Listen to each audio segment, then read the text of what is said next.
Good morning everyone.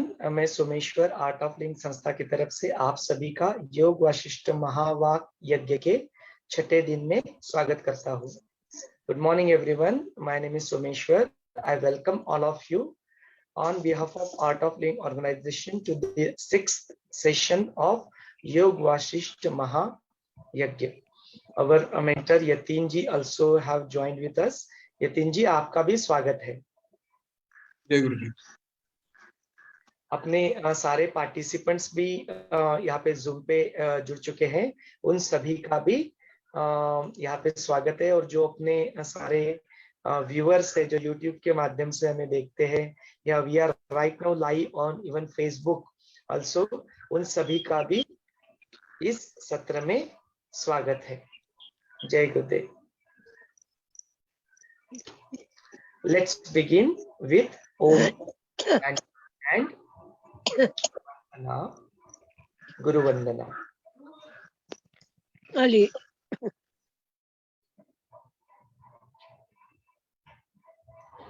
Let's us all close our eyes. आंखें बंद कर ले।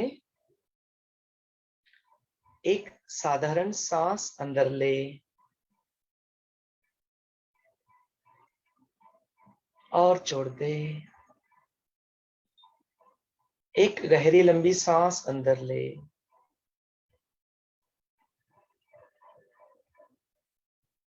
और धीरे धीरे छोड़ दे। Relax totally.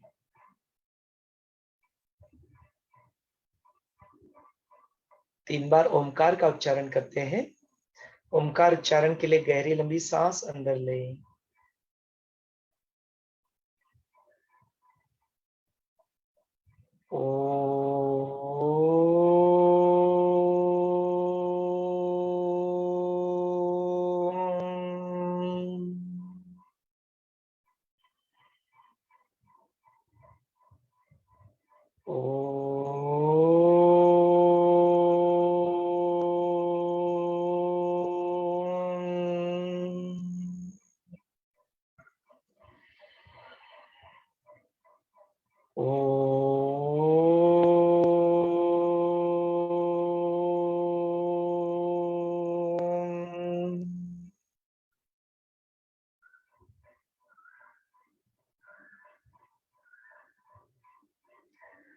गुरुर्ब्रह्मा गुरुर्विष्णु गुरुर्देवो महेश्वरा गुरुर्साक्षात् परब्रह्म तस्मै श्री गुरवे नमः। तस्मै श्री श्री गुरवे नमः।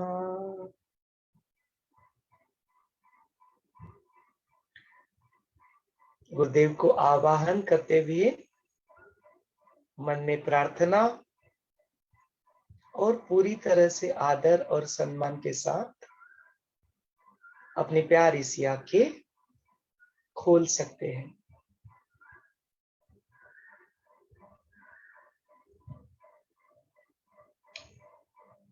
जय गुरुदेव। थोड़ा सा रिकैप कर लेते हैं कि अब तक हमने क्या क्या देखा। तो जो अपना योग वशिष्ठ का जो बुक है, उसके इंडेक्स पे अगर हम लोग जाते हैं एंड देखते हैं, तो जो वैराग्य प्रकरण था, और वैराग्य प्रकरण करीब करीब हम लोग ऑलरेडी कंप्लीट कर चुके हैं। सो सेकंड चैप्टर का शुरुआत कल हुआ था मुमुक्ष व्यवहार प्रकरण। That's the second chapter, and then there were sub 6 chapters in the first chapter, sub portions, and in mumuksha vyavahar prakaran they from 7 till 11th there are sub topics. So the 7th topic, subtopic of the second chapter is about Vishwamitranchi Vashishtana Vinanti, and that is where हम लोगों ने शुकदेव का जो कथा था, who travels in the entire Mithila Nagari, and despite of having all the attractions, he does not deviate from there, and that story and the meaning behind that story. we have understood. Then the next subtopic starts with the prayatna आणि दैव यांचे yak. Means the one which we keep on hearing is about, oh, the things happen, everything is decided, the things happens according to our luck and all that. तो उसको दैव कहा गया है. And the prayatna are your efforts, your पुरुषार्थ. इसके बारे में यहाँ पे चर्चा होती है. So इसके बारे में और जानेंगे यतिन जी के पास से. यतिन जी, over to you.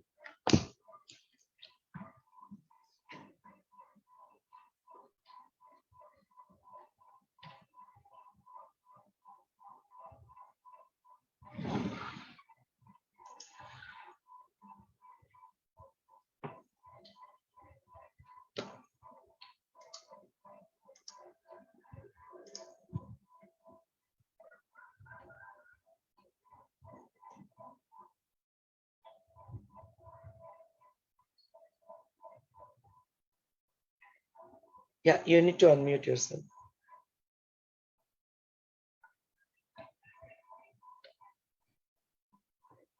जय गुरुदेव। तो आज हम शुरू करते हैं जो मुमुक्ष व्यवहार प्रकरण है, उसमें आज देखेंगे कि मुमुक्षु का व्यवहार कैसे होता है। और इसी चैप्टर में, इसी प्रकरण में वशिष्ठ जी बताते हैं कि उन्हें ये ज्ञान कहाँ से मिला, इस ज्ञान की शुरुआत कहाँ से हुई, क्यों आया ये ज्ञान, फिर ये आगे उसका प्रोग्रेस कैसे हुआ, ये जो वशिष्ठ महारामायण बता रहे हैं। उसके बाद यह ज्ञान यूं कहेंगे कि किस तरह से सुनना चाहिए, जब यह ज्ञान सुन रहे हैं तो इसके सुनते समय क्या क्या प्रश्न, किस तरह से प्रश्न पूछे जाने चाहिए। उसके बाद कौन इसके योग्य है, इसमें प्रयत्नों के बारे में बताया गया है, प्रयत्न किस तरह से करने चाहिए, और फिर प्रयत्न करते समय जो कुछ टिप्स है उसके बारे में वो भी उन्होंने बताई। तो हम आज ये सारा ज्ञान यहाँ पे इस दिशा से सुनते हैं। वशिष्ठ ऋषि जब ये सब बताना शुरू करते हैं तो सबसे पहले उन्होंने, कल हमने जैसे देखा, श्री राम जी से कहा कि श्री राम जी, कोई भी चीज प्राप्त करनी है, कोई भी ज्ञान प्राप्त करना है तो उसके लिए स्वयं प्रयत्न आवश्यक होता है। प्रयत्नों के बिना तो कुछ नहीं प्राप्त हो सकता। अभी इन प्रयत्नों के बारे में वशिष्ठ ऋषि ने जब मुझे एक मिनट दीजिए,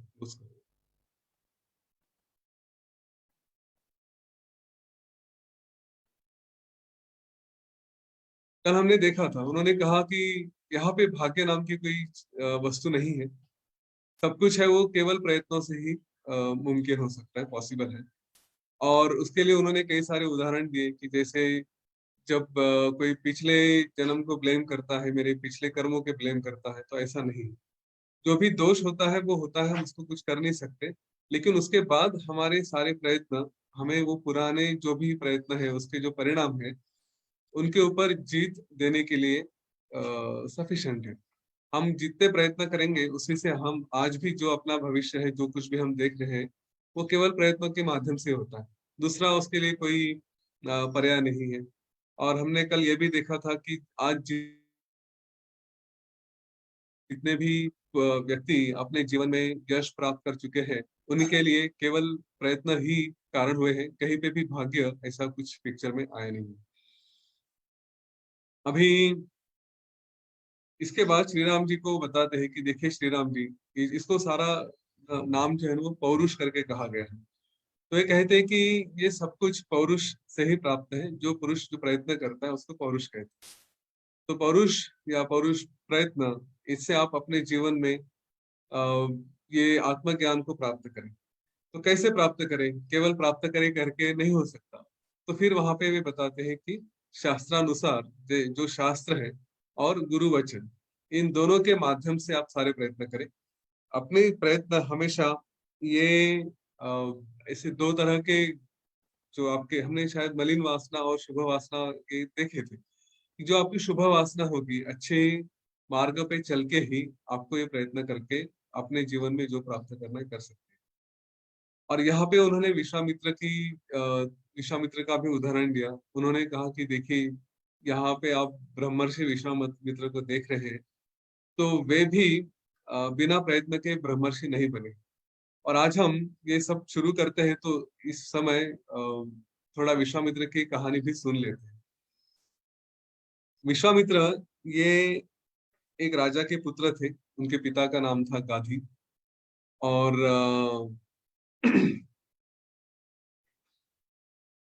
गाधी पुत्र होने के बाद वे राजा बने।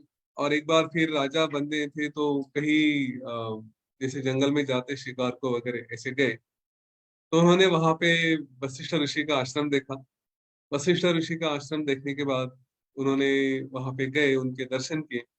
तो वशिष्ठ जी ने उनका स्वागत किया, कहा कि आइए हम आपका स्वागत करते हैं और आपको आज कुछ ट्रीट देते हैं, अच्छा सा खाना वगैरह खिलाएंगे। तो विश्वामित्र को बड़ा आनंद हुआ। उन्होंने कहा कि अच्छा है। पर उन्हें आश्चर्य भी हुआ कि ये एक जंगल में रहने वाला ऋषि, ये मुझे कैसे क्या अच्छे से अच्छा खाना भोग खिलाएगा। तो वो वहां पे बैठे। फिर वशिष्ठ ऋषि ने कामधेनु, उनकी जो गैया थी, उसको बुलाया। और उसने उनसे वो कामधेनु से सब कुछ मांग के, जो जो भी अच्छा अच्छा खाना होता है वो सब इनको खिला दिया। तो विश्वामित्र बड़े खुश हो गए और उन्होंने कहा कि देखिए, मैं आपको ऐसी 14,000 गाय देता हूँ, उनके बदले आप मुझे ये कामधेनु दे दीजिए। तो वशिष्ठ जी ने उनको मना कर दिया। फिर उन्होंने अपना जो ऑफर था वो और बढ़ाया और काफी कुछ देने का ये क्या वचन दिया, लेकिन वशिष्ठ जी ने मना कर दिया। तो स्वाभाविक है, एक राजा है, वो कुछ मांग रहे हैं, इतना कुछ दे रहे हैं और एक ऋषि नहीं बोल रहे, तो उनका ईगो हर्ट हो गया। और उन्होंने कहा कि अभी तो मैं इसको जबरदस्ती लेके जाऊंगा। तो जबरदस्ती लेकर जाने के लिए वो कामधेनु के पास गए। तो कामधेनु फिर भागते भागते वशिष्ठ के पास आई, उनसे कही कि आप मेरी रक्षा क्यों नहीं करते। तो वशिष्ठ ने कहा कि मैं कैसे रक्षा कर सकता हूँ। तो कामधेनु ने कहा ठीक है, मैं ही अपनी रक्षा कर लेता हूँ। और फिर कामधेनु ने कई सारे सैनिक अलग अलग अपने आप से वहां पे पैदा किए और उन्होंने विश्वामित्र की सेना को हरा दिया। विश्वामित्र की सेना हारने के बाद विश्वामित्र को और क्रोध आया।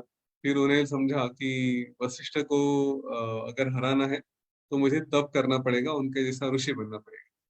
तो उन्होंने अपना सारा राज्य अपने पुत्र को दे दिया और तप करना शुरू कर दिया। तो काफी तप करने के बाद उनको शिवजी प्रसन्न हुए। फिर शिवजी से उन्होंने सारे अस्त्र शस्त्र मांग लिए और वापस आए वशिष्ठ के पास। उनका उनको जो क्या कहते हैं, उनकी जो कुटी थी, जो आश्रम था, उसको जला दिया ऐसे ही। और फिर वशिष्ठ से युद्ध करना शुरू कर दिया। सारे अस्त्रों का उपयोग करने के बाद भी वशिष्ठ ऋषि के ऊपर उसका कोई परिणाम नहीं हुआ। तो ये फिर विश्वामित्र को और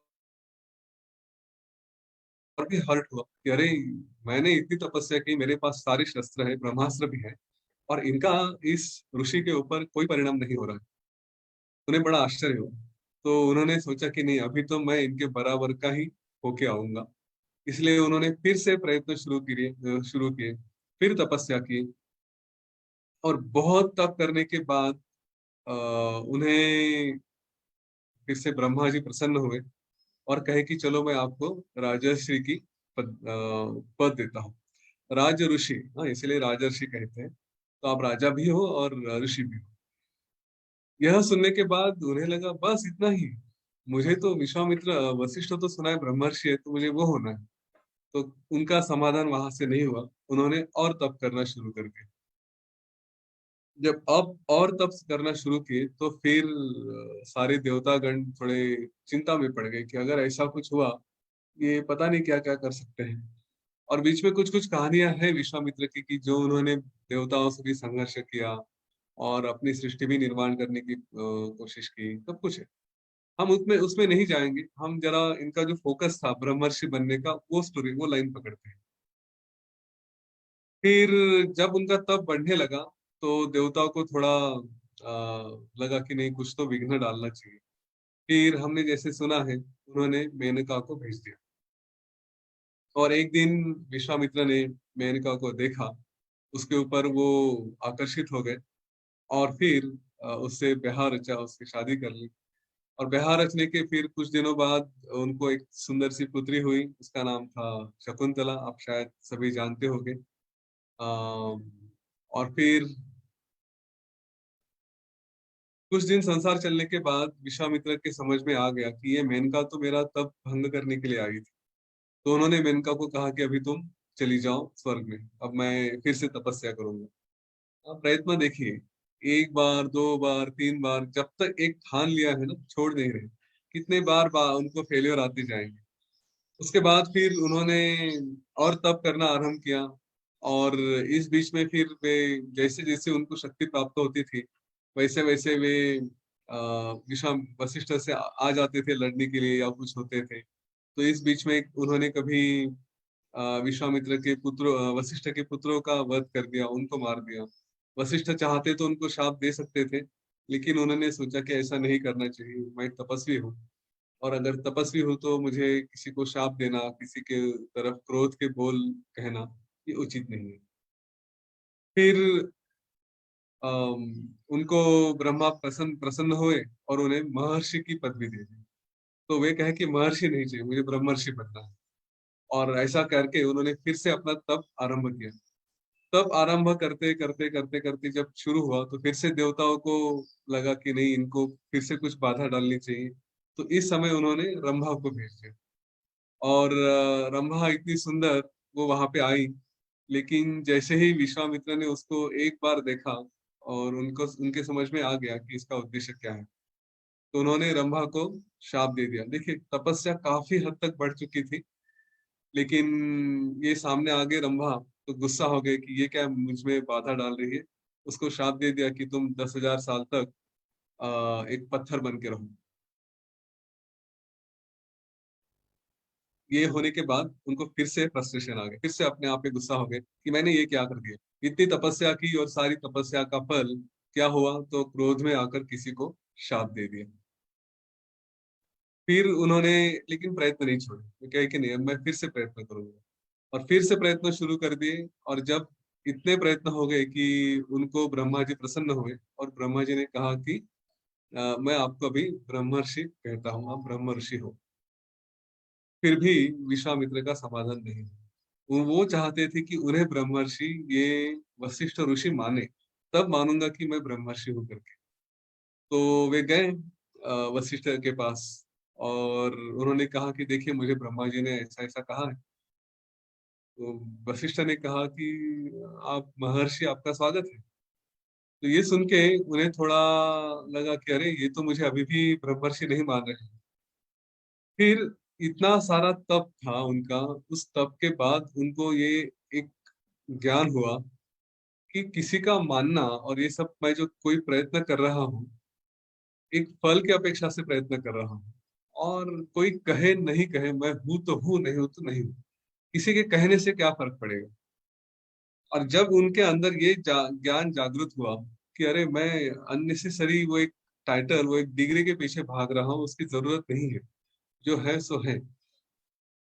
तो उन्हें जब इस बात का पूरा अनुभव हुआ कि मैं किसी चीज के पीछे भाग रहा हूँ, फिर उनका सारा अहंकार, सारा जो एक फ्यूरिशनेस था, वो सब चला गया। और ये जब वशिष्ठ ऋषि के सामने समझ में आ गया कि हाँ, अभी इन्हें सच्चे ज्ञान की प्राप्ति हुई है, तब उन्होंने उनको कहा कि ब्रह्मर्षि, आपका स्वागत है। ठीक है, वहां पे उनको ब्रह्मर्षि कहा। देखिए, ये सारी कहानी हमको यही बताती है कि बार बार बार बार हम प्रयत्न करते हैं और उन सारे प्रयत्नों में कई बार अपयश आ जाता है। कभी हमारे ही क्या कहेंगे, हमारी ही वासना, हमारी ही हमारा ईगो, ये सारे पिक्चर में आते हैं, अहंकार पिक्चर में आता है। और फिर हम जो कुछ प्राप्त करना चाहते हैं, जिस मार्ग पे चल रहे हैं, वहां से ढल जाते हैं। पर इसका मतलब ये नहीं कि हमें इसे छोड़ देना चाहिए। ये कहानी हमें कुछ और भी बता रही है। वो ये कहानी ये बता रही है कि कई बार ये होता है ना, हम कोर्स करने के बाद अपने क्रिया वगैरह शुरू कर देते हैं और फिर कभी कभी ऐसा लगता है कि हमें कुछ फर्क ही नहीं पड़ा।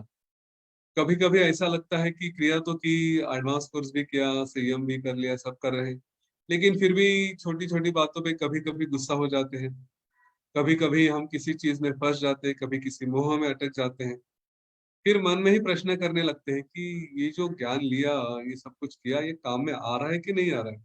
मन में संशय हो जाता है ना। जैसे हमने अष्टावक्र गीता में सुने हैं कई 3 तरह के संशय होते हैं, तो वैसे यहाँ पे भी अपने आप पे संशय होने लगता है, ज्ञान के ऊपर संशय होता है, गुरु के ऊपर संशय होने लगता है कि मैं कुछ कर रहा हूँ, वो काम में आएगा कि नहीं। तो ये विश्वामित्र का उदाहरण हमें बताते हैं कि इसका परिणाम होता है, बस हमें थोड़ा और प्रयत्न करना होता है, और प्रयत्न करना होता है। जब हम प्रयत्न नहीं करेंगे तो फिर वो जो ज्ञान की प्राप्ति है वो मुश्किल है। छोड़ नहीं देना चाहिए, अलग अलग तरह से बाधाएं आती हैं। जब यह बात विश्वामित्र की कहानी वशिष्ठ ऋषि बताते हैं, उसके बाद फिर वे कहते हैं कि देखिए, केवल प्रयत्न ही आपको सब कुछ दे सकते हैं। अगर आप कहेंगे कि मेरे पुण्य काम में आएंगे, मैं तप करूंगा, मैं ध्यान करूंगा, मैं दान करूंगा, तीर्थ यात्रा करूंगा, और फिर प्रयत्न नहीं करूंगा, तो ऐसा नहीं होगा। बाकी सारी जो काम है वो अपनी जगह पे है, उनका अपना अपना श्रेय है, ऐसा नहीं है कि नहीं है करके।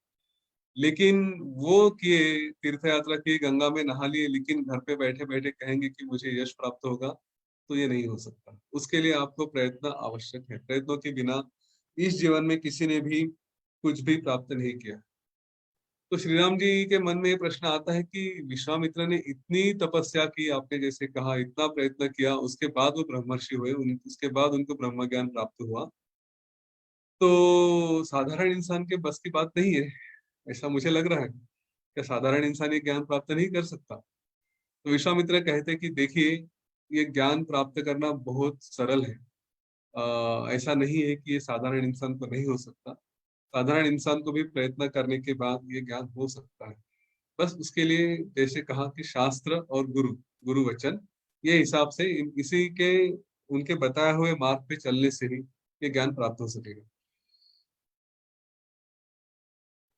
तो श्री राम जी का प्रश्न ऑब्वियसली था कि अगर आप बता रहे हैं कि शास्त्र शास्त्र, तो कौन सा शास्त्र है? यहाँ पे फिर वशिष्ठ कहते हैं कि ये जो आज मैं ज्ञान तुम्हें दे रहा हूँ, जिसको महारामायण कहा जाएगा, जिसको वासिष्ठ रामायण कहा जाएगा, जिसको मोक्षोपाय संहिता कहा जाएगा, ये ज्ञान आपको सारा मोक्ष का ज्ञान, मुक्ति का ज्ञान आपको दे देगा। यही आपको ब्रह्म ज्ञान देगा, यही आपको निर्वाण प्राप्त कराएगा। तो फिर कहते हैं कि ये ज्ञान कैसे सुनना चाहिए? तो ये ज्ञान सबके साथ सुनना चाहिए। जैसा आज हम सब लोग एक साथ बैठ के सुन रहे हैं, इस पे चर्चा कर रहे हैं, वही उसका योग्य मार्ग है। हाँ, आज तुम यहाँ पे सारी सभा में इन सारे विद्वत जनों के साथ बैठ के, इतने सारे विद्वान हैं उनके साथ बैठ के सुन रहे हो, तो यही उसका योग्य मार्ग है कि सबके साथ सुने, इस ज्ञान की प्राप्ति कर ले। फिर वे बताते हैं कि ये ज्ञान मुझे कैसे प्राप्त हुआ, इसका ओरिजिन कहाँ से। तो वशिष्ठ ऋषि कहते हैं कि देखिए, जब क्रिएशन की छोटी सी कहानी बताते हैं कि इसमें विष्णु जी आए, फिर उनके नाभि कमल से ब्रह्मा जी आए, और फिर ब्रह्मा जी ने अपने मार्ग से सृष्टि का निर्माण शुरू कर दिया। सृष्टि निर्माण करने के बाद उन्हें लगा कि यहाँ के लोग नेचुरली जब हम सब किए हैं, तो उनके जीवन में सुख होना चाहिए। तो सुख होने के लिए फिर उन्होंने विचार किया कि किस तरह से सुख लेके आए। तो पहले उन्होंने तप का मार्ग दिया, दान का मार्ग दिया, तीर्थ यात्रा का मार्ग दिया, और फिर सत्य का मार्ग दिया कि आप एक सत्य के मार्ग पे चले। ये सारा प्राप्त करने के बाद, ये सारा निर्माण करने के बाद भी लोगों के जीवन में दुख रहे। फिर ब्रह्मा जी ने विचार किया कि ये सब कुछ करने के बाद भी, इतने जो तप ध्यान सब कुछ दिया है, इसके बाद भी जीवन में दुख है लोगों के, तो कुछ और देना चाहिए। फिर उन्हें लगा कि ये सब मैंने जो दिया है, ये कोई एक ढंग से बताने वाला भी चाहिए कि जो इनके जीवन में अच्छे से ज्ञान लेकर आए, उन्हें सच पता है कि क्या किया जाए। और इसके बाद उन्होंने अपने ही संकल्प से वशिष्ठ का निर्माण किया। अपने पुत्र को सामने बिठाकर उन्होंने कहा कि हे पुत्र, अभी तुम तो आत्मज्ञानी हो, तुम्हें सब कुछ है, तुम्हारे जीवन में सब सुख है। अभी मैं तुम्हें अज्ञानी बनाता हूँ, और अज्ञानी बनने के बाद फिर तुम्हें दुख का अनुभव होगा, और फिर हम जो दुख है उसके बाद मैं तुम्हें ज्ञानी बनाऊंगा। थोड़ी देर के लिए तुम्हें अज्ञान में मैं ढकेल देता हूँ। ऐसा कह के उन्होंने वशिष्ठ को अज्ञान में ढकेल दिया। और जैसे ही वशिष्ठ अज्ञानी हो गए तो उन्हें सारे दुखों का अनुभव होने लगा। बड़े दुख में रहे और फिर उन्होंने ब्रह्मा के पास जाके कहा कि ये आपने क्या कर दिया, इतने सारे दुख हैं, मुझे इससे बाहर निकालने का सही मार्ग बताइए। उसके बाद फिर ब्रह्मा ने उनको यह मोक्षोपाय संहिता, ये ब्रह्म ज्ञान उनको दिया। और फिर कहा कि देखिए, ये ज्ञान की प्राप्ति आपको हुई है, अभी आप ज्ञानी हुए हो, लेकिन यह ज्ञान आपको सिर्फ अपने पास नहीं रखना है। खास करके उन्होंने भारतवर्ष के बारे में कहा कि ये जो जम्बू द्वीप में भारतवर्ष है, यहाँ पे तुम रहो, यहाँ के लोगों को सन्मार्ग दिखाओ, उनके पास इस ज्ञान को आप बांटते रहो। और जब तक यह मानव जात है तब तक आप यहाँ पे रहेंगे और इन लोगों को ज्ञान देते रहेंगे। वशिष्ठ ऋषि ने तब से ये प्रण किया था कि मैं इस सृष्टि में, जब तक यह सृष्टि है, जब तक मानव जात है, तब तक मैं इन सभी को लोगों को यह ज्ञान देते रहूंगा। फिर उन्होंने अपना कार्य आरंभ किया, सब लोगों को ज्ञान देते रहे। धीरे धीरे धीरे धीरे धीरे ये जैसे सृष्टि मानव जात डेवलप होती गई, तो वहां पे फिर राजा और वो परंपरा चली, तो फिर राजाओं को ज्ञान देना शुरू किया। धीरे धीरे सारे राजा जो थे वो अपने एक दूसरे के ऊपर चढ़ाई में, आक्रमण करने में, अपना राज बढ़ाने में उलझ गए। और फिर उसका परिणाम ये था कि उनका जो असली सुख था उससे ध्यान बढ़ गया। फिर यह ज्ञान खास करके राजाओं के लिए दिया गया, इसलिए उसको फिर राज विद्या भी कहने लगे। और फिर वशिष्ठ ऋषि कहते कि श्री राम जी, आज आप मेरे सामने हो, एक राजा के पुत्र, आगे होने वाले राजा, तो आपको भी ये ज्ञान वो हिसाब से देना चाहिए। और फिर उन्होंने कहा कि अभी ये ज्ञान मैं आपको दूंगा, तो इसके कुछ नियम है, आपको इसको पहले तो देखना है कि किस तरह से सुने। इस अ, योग वशिष्ठ रामायण में, महारामायण में आपको जो भी ज्ञान मिलेगा उसे आप पूरा अपनी बुद्धि साथ रख के उसको एक, यूं कहेंगे, सजगता से सुनना है। जब सुनेंगे तो स्वाभाविक है कि आपके मन में कुछ प्रश्न आएंगे। तो कुछ प्रश्नों के कौन से प्रश्न पूछे जाए, किस तरह के प्रश्न पूछे जाए, इसके कुछ तौर तरीके हैं, इसके कुछ मार्ग है, वो बता देता हूँ। पहली बात, प्रश्न ये आपके मन में ऐसा जो विषय चल रहा है उससे रिलेटेड होना चाहिए। वो छोड़ के कोई और बात पे इधर उधर के प्रश्न मत करें। हाँ, अपना विषय को हमें कभी भी इधर उधर भटकने नहीं देना, सही प्रश्न पूछें। उसके बाद कुतर्क ना करें। जो प्रश्न पूछेंगे वो आप केवल ज्ञान प्राप्ति के मार्ग से पूछेंगे। कुछ हो सकता है कि मुझे भी कुछ पता है और वो दिखाना है, इसलिए भी प्रश्न पूछा जाता है कभी कभी, या परीक्षा लेने के लिए प्रश्न पूछे जाते हैं, तो ऐसे प्रश्न ना करें। हाँ, श्री राम, ये गुरुदेव को भी एक किसी ने कुछ प्रश्न कभी पूछा था, मुझे एग्जैक्टली याद नहीं, तो गुरुदेव ने कह दिया तो आपने प्रश्न पूछा उसी में उत्तर है, तो शायद लग रहा है कि आप परीक्षा लेने के लिए प्रश्न पूछ रहे हैं। हाँ, तो ऐसा नहीं करें। ज्ञान के मार्ग पे चल रहे हैं हम, तो सचमुच ज्ञान की तृष्णा रहे और ज्ञान प्राप्त करने के हिसाब से ही हमारे प्रश्न हो। ये कहने के बाद उन्होंने ये भी कहा कि जो इस विषय में चर्चा कर रहा है, जिससे आप प्रश्न पूछ रहे हैं, अगर उसके लिए भी कुछ बंधन है, अगर जिसको प्रश्न पूछा जाए उसे उसका उत्तर नहीं पता, तो उसने ऐसे हवा में इधर उधर के उत्तर नहीं देने। उसने इस बात का ध्यान रखना है कि अगर मुझे नहीं पता तो मैं कहीं से जानकारी लेके, विद्वानों से बात करके वो प्रश्नों का उत्तर लेके आऊंगा। और गलत उत्तर या अपने मन से कुछ भी बोला, ऐसा नहीं होना चाहिए। जो भी उत्तर है वो इस ग्रंथ के या इन शास्त्रों के आधार पे होना चाहिए। इसी हिसाब से आपको इसको सुनना भी है। फिर वो कहते हैं कि अभी अपनी बुद्धि को शुद्ध करके पवित्र बुद्धि से इस ज्ञान को आपको प्राप्त करना है।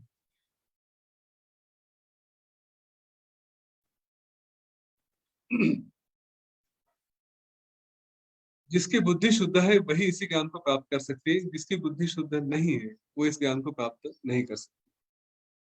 जो अज्ञानी है वो हमेशा दुख में रहेगा, और इसलिए इस ज्ञान को प्राप्त करते समय अपनी बुद्धि को जरा शुद्ध रखने का प्रयत्न करें।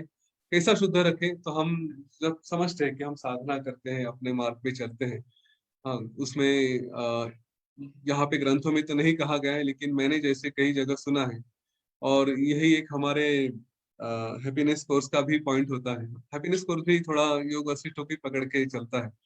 तो हमें शुरू में ही पहले दिन ही बताया जाता है कि थोड़ा आचार विचार आहार इसके ऊपर नियंत्रण रखना चाहिए। तो हमें भी देखे कि जब ये सब हम सुन रहे हैं, हमारी बुद्धि कलुषित ना हो, दूषित ना हो, इसके लिए थोड़ा हमारा आहार, हम जो खाना खाते हैं, जो विचार करते हैं, जिस वातावरण में रहते हैं, उसको भी जहां तक हो सके शुद्ध रखें। वो रहेगा तो फिर हमारी बुद्धि शुद्ध रहेगी, और बुद्धि शुद्ध रहेगी तो हम इस ज्ञान को प्राप्त कर सकेंगे। कुबुद्धि से ज्ञान को प्राप्त नहीं किया जा सकता। और यहाँ पे विश्वामित्र ऋषि, वशिष्ठ ऋषि बताते हैं कि जिनकी बुद्धि अच्छी नहीं होती, जो इस बात पे विश्वास ही नहीं रखते कि हम ये जो ज्ञान है इसमें सचमुच कुछ शक्ति है, ये कुछ हमें दे सकती है, तो उन्हें तो जीवन में अपनी सफरिंग है ही। यहाँ पे मैं एक छोटा सा विषयांतर करना चाहूंगा। अच्छी बुद्धि होना, जिसके पास विवेक है, या अपने विवेक को जागरूक करना, ये बहुत आवश्यक है। इस ज्ञान में ये ना थोड़ा मुर्गी पहले की अंडा पहला, इस तरह का विषय आता है कि शुद्ध बुद्धि हो तो ये ज्ञान प्राप्त होगा, लेकिन अगर शुद्ध बुद्धि नहीं हो तो इस ज्ञान के पास आएंगे नहीं। और ज्ञान कहता है, योग वशिष्ठ कहते हैं कि आप इसको पढ़ेंगे तो आपकी बुद्धि शुद्ध हो जाएगी। तो फिर ये प्रश्न आएगा कि अरे इसमें जाओ कि नहीं जाओ, क्योंकि बुद्धि शुद्ध नहीं है तो कैसे पढ़ूं? और बुद्धि शुद्ध नहीं है तो पढ़ने का ज्ञान नहीं होगा, और जब तक पढ़ते नहीं तब तक बुद्धि शुद्ध नहीं होगी। तो इसको कैसे किया जाए? तो इसीलिए ना हमारे जीवन में बचपन से कुछ कुछ संस्कार हमारे साथ होने आवश्यक है, और हमारी एक माता पिता की जिम्मेदारी भी होती है कि हम अपने बच्चों के भी ऊपर कुछ संस्कार करें। ठीक है। टिपिकल जीवन का जो पाथ होता है, बचपन से हम कुछ शाम को भगवान के सामने बैठते हैं, कुछ स्तोत्र कहते हैं। ठीक है, तो उस वक्त तो हमारी बुद्धि, जो बचपना होता है उस वक्त तो नेचुरली शुद्ध होती है, तो संस्कार हमारे ऊपर आना शुरू होते हैं, और वो बुद्धि धीरे धीरे डेवलप होती है। फिर कभी हम मंदिर में जाते हैं, घर में कुछ पूजा पाठ होते हैं, कर्म कांड होते हैं, हमें संध्या वंदन सिखाया जाता है। एक जमाने में संध्या वंदन ये सिर्फ ब्राह्मणों के लिए था। गुरुदेव की कृपा है, असीम कृपा है कि उन्होंने सबके लिए वो लेकर आए। उन्होंने कहा कि किसी जाति पाति का है नहीं, तो संध्या वंदन भी सिखाया जाता है। तो उसके माध्यम से हमारे जीवन में मंत्र आते हैं, मंत्र आते हैं, मंत्रोच्चार सीखते हैं, स्तोत्र सीखते हैं। उसका परिणाम होता है कि धीरे धीरे धीरे धीरे मंत्रों की शक्ति बहुत, वो हमारे ऊपर अंदर से इस तरह के संस्कार करने लगते हैं कि हमारे मन और हमारे बुद्धि पे उसका अच्छा परिणाम होता है। फिर एक तृष्णा बढ़ने लगती है कि चलो और ज्ञान प्राप्त करें, और ज्ञान प्राप्त करें। तो इस तरह से जीवन धीरे धीरे धीरे धीरे सन्मार्ग पे चलने लगता है, और ये जर्नी यहाँ पे नहीं रुकता। यह योग वशिष्ठ में आगे भी कहा गया है, उसके उसके बारे में मैं कहूंगा, लेकिन आज फिर से बता देना चाहता हूँ। और ये भगवत गीता में भी कहा गया है कि हमने एक बार जीवन में इस राह पे चले, और ये गुरुदेव ने भी कहा है, एडवांस कोर्स खत्म होते होते उन्होंने ये भी बात कही, एक बार इस मार्ग पे चले ना, अध्यात्म के मार्ग पे, तो यहाँ से आदमी ढलता नहीं। हो सकता है जीवन में कभी कभी गलतियां हो जाए, कुछ कुछ हम मिस्टेक्स करें, थोड़ा पीछे भी हट जाए, लेकिन ये ज्ञान ऐसा है कि एक बार इस पे चले तो आप आगे ही रहेंगे। गुरुदेव के वाक्य है कि 10 कदम आगे जाने के बाद हो सकता है 8 कदम पीछे आ जाए, लेकिन आप फिर भी 2 कदम आगे ही रहेंगे। तो ये मार्ग पे चलने के बाद आज जो होता है, उसके बाद अगला जन्म जब आएगा तो उसमें फिर से हम ऐसे ही वातावरण में आते हैं। ये बाद में कहा गया है कि जहाँ पे यह ज्ञान हमारे पास आएगा, हाँ, हम ऐसे वातावरण में आएंगे कि जहाँ पे हमें उस घर में अच्छे संस्कार मिलेंगे, उस घर में इस ज्ञान की प्राप्ति होगी हमारे लिए। उसके लिए जो भी साधन लगेंगे, पैसा रहे चाहे वातावरण रहे, जो भी है उसमें प्राप्त होते, उसमें हम आगे चले जाते हैं। यहाँ पे एक सेकंड रुकिए, थोड़ा विचार करिए। जब योग वशिष्ठ जैसा ज्ञान हमारे पास पहुंच रहा है, तो हमारे कितने पुण्य है कि हम यहाँ पे आज बैठे हैं, आज इसको हम देख रहे हैं, सुन रहे हैं, और पढ़ भी रहे हैं। जो भी पढ़ रहे हैं पढ़ेंगे, आज नहीं पढ़ रहे कल जाके पढ़ेंगे। कुछ तो किया है कि गुरु की कृपा रही, कुछ तो किया है कि हमने यहाँ पे आज पहुंचे। इसको पकड़ के ना आधा अधूरा मत छोड़ दे। इस बात को ध्यान में रहे कि हमारे सचमुच कुछ अच्छे कर्म रहे हैं, तो नेचुरली इसको पूरी गाड़ी को अपने जीवन के इतना गियर में डालो, इतना तेज करो कि इसी जीवन में छूट जाए, क्यों अगले जीवन की राह देखे ना। हमने कहा है, यहाँ पे कहा है गुरुदेव ने या वशिष्ठ ऋषि ने कि ये मिल जाएगा तो मुक्ति हो जाएगी। तो इसको जीवन में गलतियां मत करिए, कुतर्क मत लेकर आइए, अपनी बुद्धि को शुद्ध यही कर देगा। आप ऑलरेडी उस लेवल तक पहुंच चुके हैं कि जहाँ पे योग वशिष्ठ ज्ञान आपके पास आ रहा है, हमारे पास आ रहा है, तो नेचुरली हमारी बुद्धि शुद्ध है। पर कभी कभी मन में अविश्वास हो जाता है, छोटी छोटी घटनाएं होती है तो अविश्वास होता है कि क्या ये सचमुच फायदे का है, इससे क्या फायदा होगा, ऐसा वैसा मन में प्रश्न आने शुरू हो जाते हैं। और जब ऐसे प्रश्न आएंगे तो थोड़ा अपने जीवन को एक तीसरे व्यक्ति के हिसाब से देखें और थोड़ा आजू बाजू में भी देखें।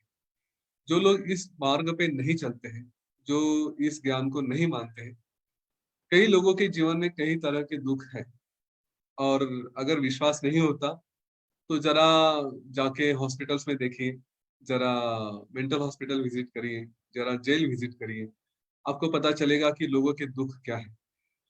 इन तीनों में से दो चीजें मैं विजिट कर चुका हूँ। मेंटल हॉस्पिटल में भी मैं जाके आया हूँ किसी को मिलने के लिए, हॉस्पिटल्स में तो हम ब्लेसिंग कैंप्स के लिए जाते ही रहे हैं, और वैसे भी हमने हॉस्पिटल्स कई बार किसी के ना किसी के वजह से देखे।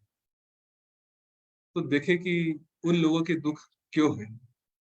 रास्ते पे हम जब किसी को भीख मांगते हुए देखते हैं, किसी को बड़ी दुखी अवस्था में देखते हैं, तो ये प्रश्न मन में आना चाहिए कि ये क्यों है, वहां पे क्या कारण है कि इनको ये अवस्था प्राप्त हो।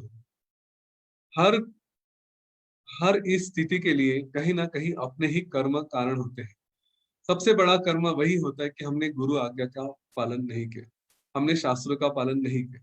हमें जब बताया गया था कि आपने ये षड रिपु से दूर रहना है, आपने गुरु के मार्ग पे चलना है, लेकिन कभी कभी अपना स्वार्थ, कभी कभी अपना अहंकार इतना बढ़ जाता है कि हम यह राह छोड़ देते हैं।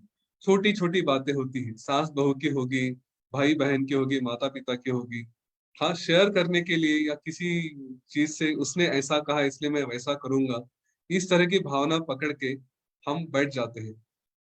मैंने मेरे सामने ऐसे कई सारे केसेस आते हैं, और जब उनको कहता हूँ कि सिंपल सा उत्तर है, आपके गुरु क्या कहेंगे इस बारे में, आपका शास्त्र क्या कहता है, तो कहते हैं कि शास्त्र अपनी जगह है, व्यवहार अपनी जगह है। मुझे समझ में नहीं आता व्यवहार अपनी जगह कैसे हो सकता है। व्यवहार तो आपको सीधा बताता है कि व्यवहार में अगर आपको यशस्वी होना है, आपको अगर आगे बढ़ना है, तो उसका एक ही मार्ग है, वो है गुरु वचन। ये योग वशिष्ठ आप जब पढ़ने शुरू करेंगे, आगे आगे जब जाएंगे, तब ये भावना इतनी क्लियर हो जाएगी, पिक्चर इतना क्लियर हो जाएगा कि मन में कोई संशय ही नहीं रहेगा। क्योंकि जिस व्यक्ति को हम पकड़ के अपने मन में गुस्सा लेके बैठे हैं, या फिर हम किसी को लेकर उसके साथ जो व्यवहार करते हैं उसमें हम गुरु मार्ग से न चलते हुए गलत मार्ग से जाते हैं, अपना अहंकार लेकर आते हैं, वो भावना बाद में ऐसी होगी कि ये भी कभी ना कभी मिट्टी होने वाला है, मैं भी कभी ना कभी मिट्टी होने वाला हूँ। तो ये सब कुछ जो देख रहा हूँ इसमें इतना उलझा हूँ, ये कोई अर्थ नहीं रखता। मुझे प्योरली मैं कहूंगा स्वार्थी ही होना है, अपने आप पे इतना फोकस रखना है कि हर क्षण कोई आजू बाजू रहे ना रहे, मैं आनंद में ही रहूंगा। और जीवन का सारा गोल वही है, मैं जो कुछ भी प्राप्त करना चाहता हूँ उसका उद्देश्य आनंद ही है। तो क्यों मैं अपना आनंद बाकी लोगों के साथ अटैच करके उसको खराब करता हूँ। सारा आनंद तो मेरा अपने आप में है। यह ज्ञान ये योग वशिष्ठ से मिलेगा। वशिष्ठ ऋषि यही कहते हैं कि आपको एक बार मोक्ष की जो प्राप्ति होनी शुरू होगी, मुमुक्ष व्यवहार आपका आ गया, तो धीरे धीरे ये ज्ञान आपके पास आएगा ही। जो मुमुक्ष है उनका व्यवहार कैसे रहेगा, तो ये इन दुखों के या अज्ञान में नहीं रहेंगे, वो ज्ञान में ही रहेंगे और उस ज्ञान की राह पे ही चलेंगे। तो यहाँ पे उन्होंने कहा ये सारी बातें कहते हैं कि इसके फायदे क्या क्या है, और कहते हैं कि आपको शास्त्र गुरु वचन के अनुसार चलना है। जो भी निर्णय लेंगे जीवन में, जैसे मैंने अभी कहा था कि अपने जीवन में जब भी निर्णय लेना है तो उस वक्त तीन चीजें सामने आनी चाहिए कि मेरे गुरु क्या कहते हैं, शास्त्र क्या कहते हैं, और मेरा अनुभव क्या है। योग वशिष्ठ में बात यही तक कही है, मैं इसको थोड़ा आगे अपनी तरफ से बढ़ाना चाहूंगा। और ये सिर्फ मेरा विचार है। आपको अगर पसंद आए तो ठीक है, ना पसंद आए तो आप अपने विचार से कर सकते हैं, लेकिन मैं अपने विचार रख देता हूँ जो अभ्यास से आए हैं, अनुभव से आए हैं। कोई भी निर्णय शास्त्र, गुरु वचन और अपना अनुभव, इन तीनों के हिसाब से लेना चाहिए, ऐसा कहा गया है। जो भी ज्ञान है उसको इस तीन मार्ग से, तीन तरीके से परखना चाहिए। मेरा विचार, मेरा अनुभव यह है कि शास्त्र पढ़ने के लिए एक जीवन सफिशिएंट नहीं। कितने सारे शास्त्र है, कितना सारा अभ्यास है, उनको कितना समझा जाए, वो कितना भी किया तो भी कम है। अगर ऐसी बात है तो, और शास्त्र पढ़ते पढ़ते पढ़ते पढ़ते पूरा जीवन अगर निकल जाए तो फिर तब तक क्या करें, है ना? क्योंकि आज मैं समझिए 16 साल का, 17 साल का हूँ, और ये समझते समझते 100 साल तो लग जाएंगे। इतने शास्त्र, इतने उपनिषद है, इतने वेद है, तो फिर क्या करें? तब तक क्या करें जब तक ये, क्योंकि रोज तो जीवन जीना ही है ना। ये 1 घंटे का, 1.5 घंटे का सेशन होने के बाद आगे क्या करें? रोज थोड़ा थोड़ा थोड़ा थोड़ा आ रहा है, उसके बाद क्या करें? तो ये पहला प्रश्न आता है। दूसरा आता है अनुभव। तो जीवन में अनुभव आते रहेंगे, कितने अनुभव लूं और कितने अनुभवों से सीखूं? एक अनुभव लिया, उससे सीखूं, दूसरा अनुभव लिया, तीसरे, उससे सीखूं। तो अनुभव लेते लेते लेते लेते तो फिर भी जीवन चला जाएगा। फिर कितने अनुभव तक मैं उसकी राह देखूं कि अरे ये अनुभव से सीखना है, उसके बाद अप्लाई करूंगा। तो अनुभव तक वेट करने के लिए मुझ में संयम नहीं, उतना भी मैं प्रतीक्षा नहीं कर सकता। फिर मेरे पास एक ही मार्ग बचा है, वो है गुरु वचन। और मेरा माने ना, तो वो सफिशिएंट है। वो जो शास्त्रों का अभ्यास करना है वो उनका काम है, अनुभव लेके आना है वो तो त्रिकालदर्शी है, उन्होंने अपने अनुभव लिए हैं, जीवन के कई लोगों के अनुभव लिए हैं। वो सारी सृष्टि उन्हीं में समाई समाई हुई है, तो उन्हें सारे अनुभव पता है। तो वो अनुभव का काम भी उनके तरफ सौंप देता हूँ, और ज्ञान जो शास्त्र पढ़ना है वो भी काम उनकी तरफ सौंप देता हूँ। मेरा काम क्या है? जो भी है, निर्णय लेना है, जो कुछ भी करना है, आप बताएं। मैंने आपको गुरु माना है, किस लिए माना है? ये सारा काम आपका है, आप जो बताएंगे वही मैं करूंगा, उसके सिवा मैं कुछ और नहीं करूंगा। जब इतना विश्वास हम रख लेते हैं, इतनी श्रद्धा हम रख लेते हैं, तो फिर जीवन तो बहुत ही आसान हो जाता है। बस कोई प्रश्न आया, क्या करूं क्या नहीं, आंखें बंद करके अपने आप में गुरु को याद करें कि हाँ क्या करना है, वो जो बताएंगे वो करेंगे, और उसका उत्तर मिल ही जाता है। गुरु वचन अगर आपने प्रमाण मान लिया तो आपके जीवन में और किसी प्रमाण की आवश्यकता ही नहीं। कोई प्रूफ मांगने की जरूरत ही नहीं, उन्होंने कहा ये करो तो करो, ज्यादा दिमाग नहीं लगाओ। ये मैं अपना हमेशा विचार रखता हूँ, और उसी मार्ग पे चलना ये आपके लिए आसान रहेगा। अभ्यास करते रहिए, अभ्यास नहीं करना ऐसा नहीं है, लेकिन ये धीरे धीरे धीरे धीरे पहले गुरु को पकड़ ले, धीरे धीरे धीरे धीरे बाकी बातें आप हमारे इसमें आती जाएगी। फिर वो अनुभव और ये एक दूसरे को बाद में जोड़ते जाएंगे। लेकिन शुरुआत करनी है ना, तो शुरुआत ये गुरु वचन से करें। इसलिए हमें जो कोर्स में सिखाया जाता है, जो 5 पॉइंट्स दिए हैं, और जो भी बाकी नॉलेज है, सुदर्शन क्रिया करने के लिए कहा गया, वो हम करते रहे, जीवन अपने आप सुधरते रहेगा, बाकी ज्ञान तो आते ही रहेगा। यहाँ तक वशिष्ठ ऋषि ने कहा है अज्ञान के बारे में कि अज्ञानी बनना ये सबसे बड़ा, ये कहेंगे सबसे बड़ा पाप है, सबसे बड़ी अगर बदकिस्मती है, कम नसीबी है, तो वो है अज्ञान। ज्ञान, उन्होंने यहाँ तक कहा कि एक वक्त मैं कटोरी लेके चांडालों की बस्ती में भीख मांगना पसंद करूंगा, हाँ, लेकिन अज्ञानी रहना नहीं चाहिए। उतनी बुद्धि मुझे होनी चाहिए कि मुझे क्या ज्ञान प्राप्त करना है, कौन सा ज्ञान, फिर जीवन में कुछ मिले ना मिले, अगर मैं ज्ञान में रहूं और ऐसी परिस्थिति आए तो भी चलेगा, तो भी मुझे कोई दुख नहीं है। यहाँ तक उन्होंने लेकर के फिर कहते हैं इसके योग्य कौन है, कौन ये ज्ञान प्राप्त कर सकता है? वहां पे वशिष्ठ ऋषि कहते हैं कि जिसका विवेक जागृत हो चुका है। फिर से वही बात, विवेक जागृत कैसे होगा? तो विचार से होगा। हमारे पास विचार की शक्ति सबके पास होती है कि मैं क्या हूँ, मैं कौन हूँ, ये सब जो विचार है वो जिसके पास आता है, उसके बाद फिर वो इस ज्ञान को प्राप्त करने के योग्य होता है। जब ये ज्ञान प्राप्त करने शुरू होंगे, योग वशिष्ठ के फायदे उन्होंने बताए कि उससे आपकी विचार शुद्ध होगी, बुद्धि शुद्ध होगी, आपकी वाणी शुद्ध होगी। जिसकी वाणी शुद्ध होती है, जिसकी वाणी में वो शक्ति आ जाती, फिर उसको किसी भी सभा में मान मिल जाता है, सम्मान मिल जाता है। बड़े बड़े लोगों के साथ, बड़े बड़े ज्ञानियों के साथ वो बैठने के योग्य होता है, उनके साथ चर्चा कर सकता है। और उसके बाद फिर उसको मान्यता भी प्राप्त होती है। लेकिन ये सिर्फ किसी को सुनने से नहीं होगा, ये अपने आप से पढ़ाई करके, अपना अभ्यास करके होगा। इससे सारे संशय नष्ट हो जाएंगे, मन में कभी कोई डर नहीं रहेगा। यूजुअली हमारे जीवन में जब भी कोई हम बर्ताव करते हैं तो उसमें हमारे मन में डर रहता है, और वही डर ये होता है कि हमें कभी कभी गलत काम करने पे विवश कर देता है। तो यहाँ पे कोई संशय नहीं रहेगा, कोई मन में भय नहीं रहेगा, और जब कोई भय नहीं रहेगा तो आप देखिए, जो निर्भय होते हैं उनके व्यवहार में उन्हें कोई संशय नहीं रहता, ना उन्हें कुछ अच्छा है ना कुछ बुरा है। और यही सारे गुण उन्होंने अम, ये जो मुमुक्ष व्यवहार वाले लोग हैं उनके कहें कि एक बार इस राह पे चलने लगे, वाणी शुद्ध हो जाएगी, उन निर्भय बन के रहेंगे, उनके लिए फिर क्या अच्छा क्या बुरा ऐसा कुछ नहीं। वो कोई अपने जीवन में किसी भी कार्य को कोई लेबल नहीं लगाते, जो कहेंगे वो आत्म प्रेरणा से, आत्म विचार से, गुरुदेव के वचन से वही से करेंगे। उन्होंने ना उसमें कुछ अच्छा का टाइटल है, ना उसमें कुछ बुरा का टाइटल है। जो करना है बस आनंद से करते रहेंगे।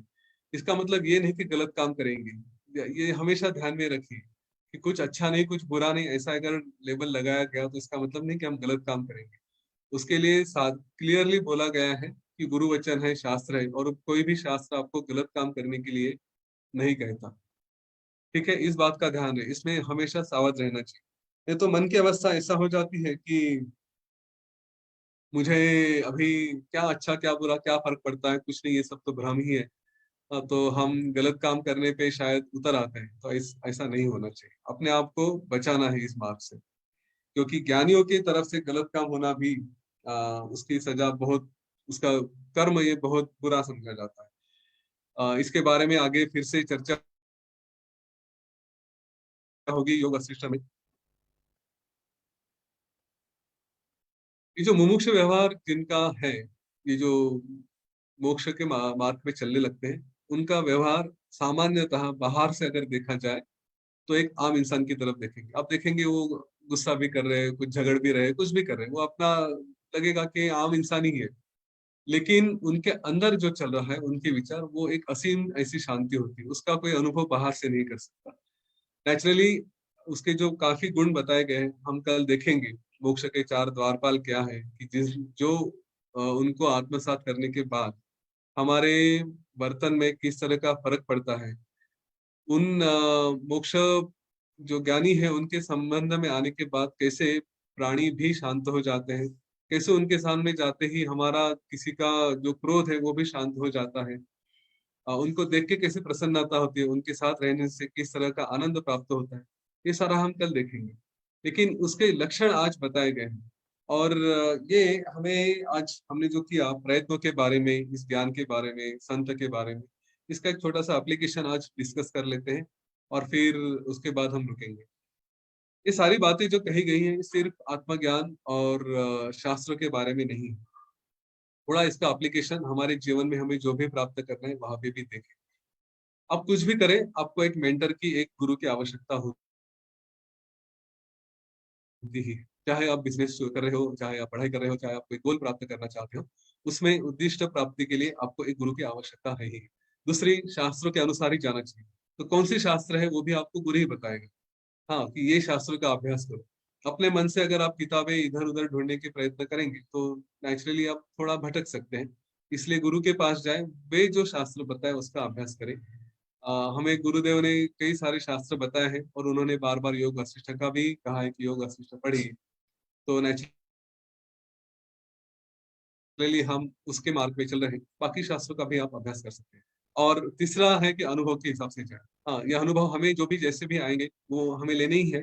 लेकिन जैसे कहा कि गुरुदेव के अनुभव, गुरु के अनुभव हमारे लिए काम में आते हैं, वो बताएंगे उस रास्ते, क्योंकि उन्होंने ऑलरेडी अनुभव ले चुके हैं। आपके बिजनेस में आप किसी को मेंटर बना रहे हैं तो आपको डेफिनेटली अच्छे से गाइड कर सकते हैं, इस बात का ध्यान रहे।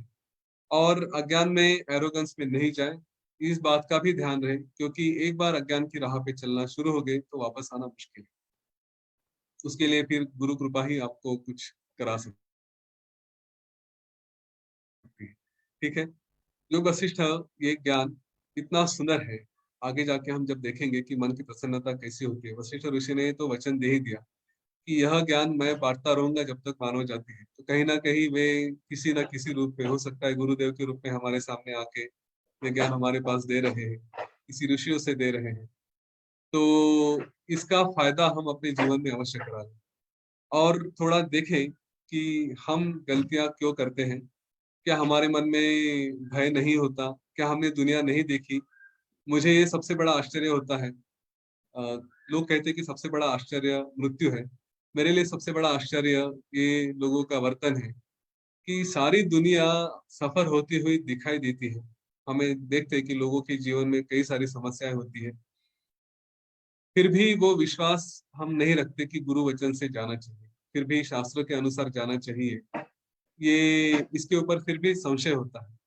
क्यों नहीं हम सब कुछ, छोटे छोटे मोह, छोटे छोटे डर, छोटे छोटे असूया जो भी है, लस्ट है, काम क्रोध लोभ मद मोह मत्सर, ये छोटी छोटी बातें छोड़कर, जाके पता है कि इनमें सब सुख नहीं है, वो छोड़कर हम गुरु की राह पे चलने का विश्वास नहीं रख सकते। क्या बात है कि जो हमें वहां से रोकती है, और उसके रोकने के बाद हम अ, ये जो भी लोग बाकी अपने जीवन में समस्याओं का सामना कर रहे हैं, वो हमें भी आते हैं।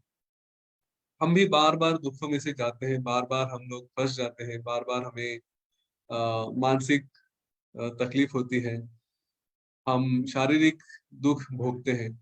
क्यों इस मार्ग पे चलते हैं? क्यों ये सफरिंग होता है?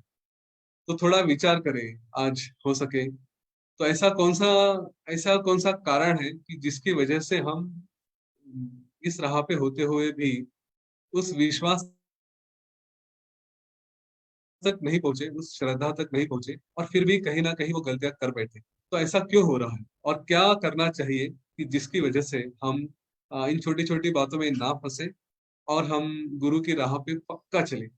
कुछ भी हो जाए वहां से ना ढले। वो उतना विश्वास कैसे लेकर आए? क्या होगा कि वो विश्वास आए और हम अपने जीवन में एक बार उस मार्ग पे चलना शुरू किए तो आनंद ही आनंद है। इसका विश्वास तो गुरुदेव भी देते हैं। बस हमें वो थोड़ा संकल्प करना चाहिए, उस मार्ग पे चलना चाहिए। तो ऐसा क्या हो सकता है, क्या कारण है कि हम ढल जाते हैं, और क्या होगा कि हम उस राह पे चलेंगे? ठीक है, ये कारण, ये प्रश्न अपने मन में आने चाहिए।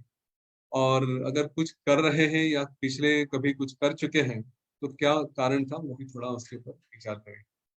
यहाँ पे आज रुकेंगे, कल हम मोक्ष के चार द्वारपाल देखेंगे जिसका बहुत सुंदर एप्लीकेशन है अपने प्रैक्टिकल जीवन के लिए। खास करके युवकों को, और जिनको बिजनेस करने हैं और जिनको अपने लाइफ में सक्सेस लेकर आना है, उनके लिए ये चार द्वारपाल जीवन का, मैं यूँ कहूँगा, लाइफ ट्रांसफॉर्मिंग है। वो पूरा जीवन ही बदल डालते हैं। तो उनको कल विशेष करके सुनाइए। आपके घर में जो भी 16 साल के ऊपर है, उनको कल के सेशन के लिए डेफिनेटली लेके आइए। ठीक है, बात का बाद में देखेंगे। यहाँ पे रुकूंगा। धन्यवाद। जय गुरुदेव।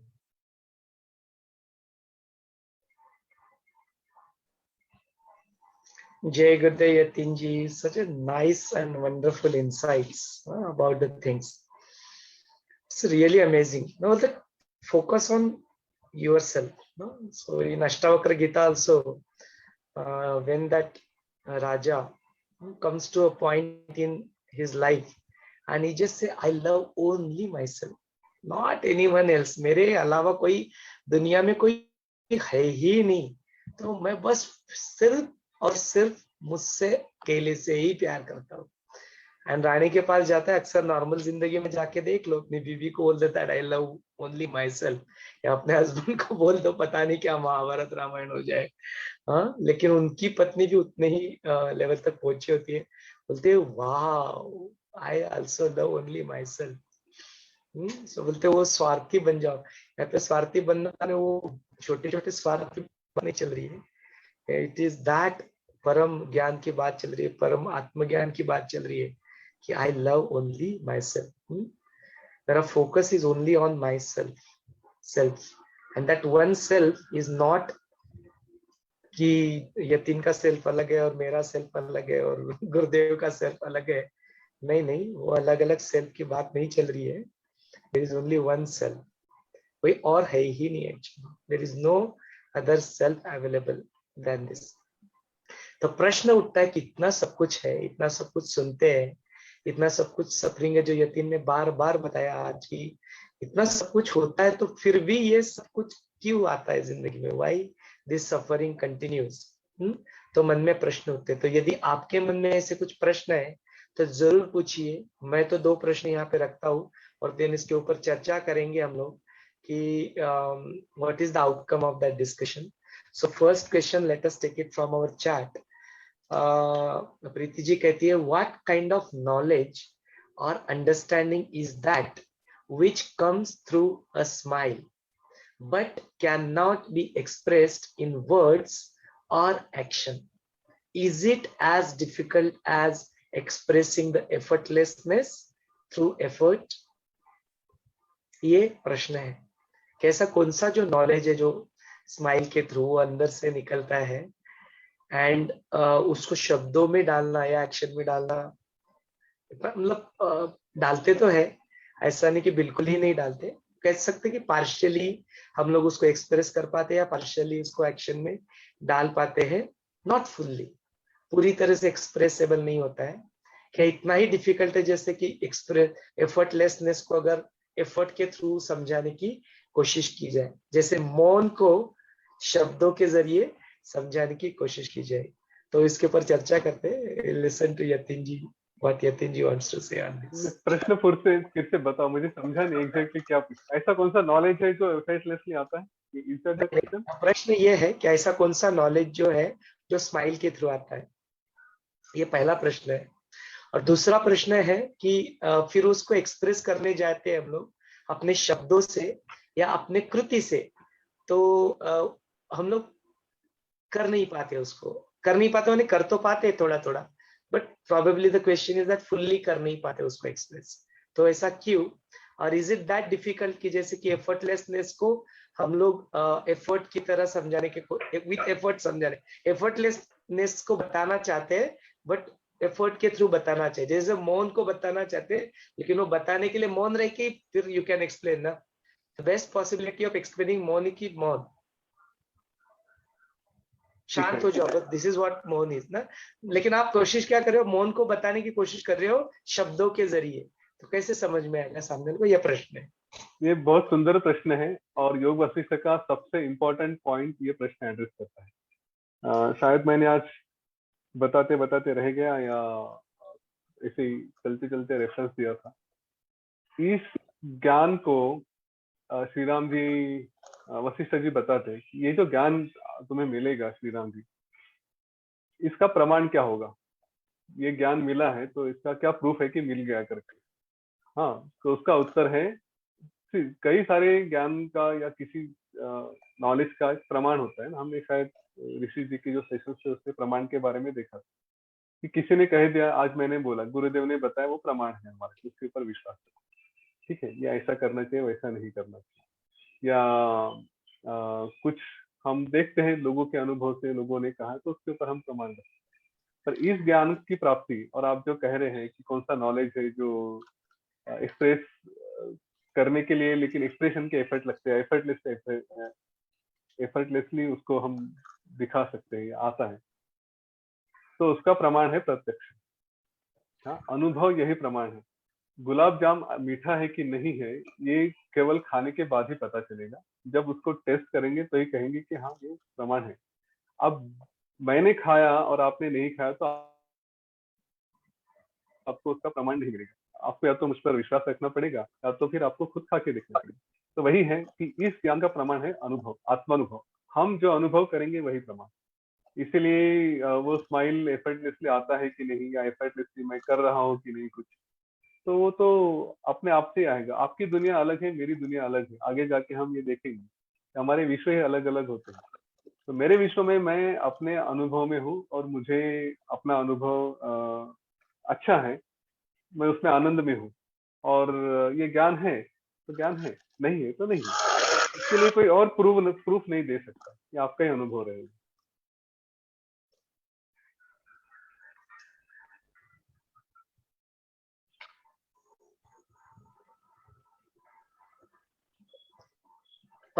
और एक प्रश्न है यतीन यहाँ पे, what is the meaning of मुमुक्ष? आज जो चैप्टर जो हमने शुरुआत किया, कल शुरुआत किया था, तो मुमुक्ष का मीनिंग क्या है?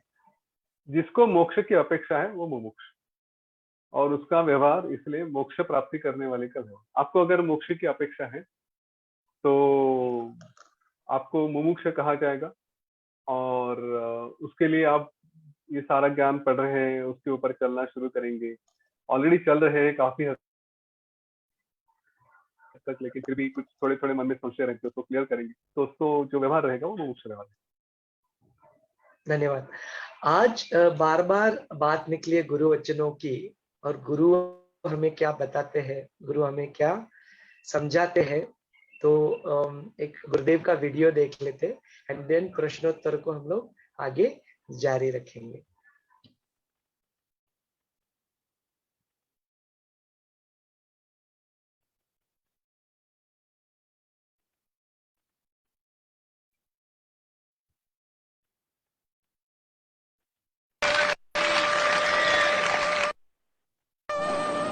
मुझे सबसे अपनापन हमेशा लगता रहा है, पता नहीं सही है गलत है, मगर मैं क्या करूं।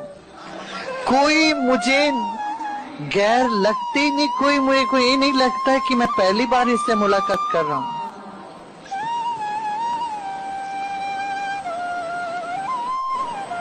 हम लोग यहाँ आए कई बार,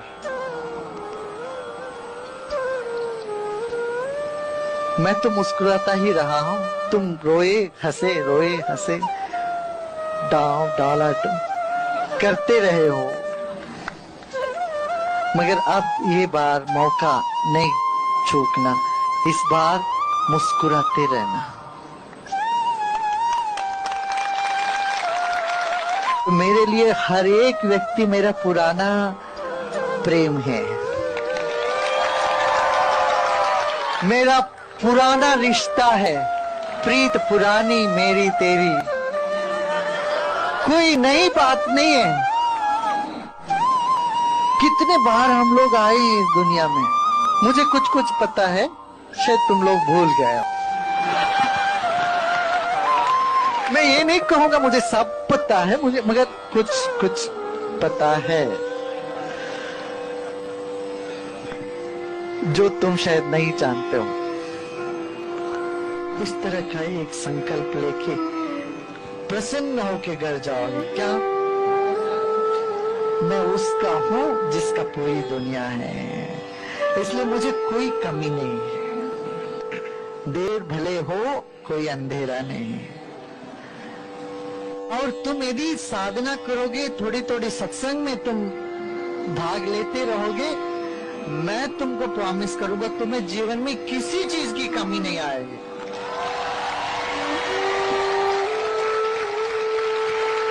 चाहे तो तुम्हें उसमें लिख के दूंगा, किसमें? बॉन्ड पेपर में लिख के दूंगा। जीवन में तुम्हें कृपा प्राप्त है, इसके लिए तुम्हें कुछ नहीं करना, बस ये याद दिलाने के लिए तो मैं आ रहा हूँ, जा रहा हूँ, बोल रहा हूँ, तुमको ये बता रहा हूँ कि तुम्हें सब कृपा है ईश्वर का, कोई चीज की कमी नहीं होगी। इस भरोसे से तुम आगे बढ़ो, और प्रीत पुरानी मेरी तेरी, मगर अब ये बार मौका नहीं चूकना।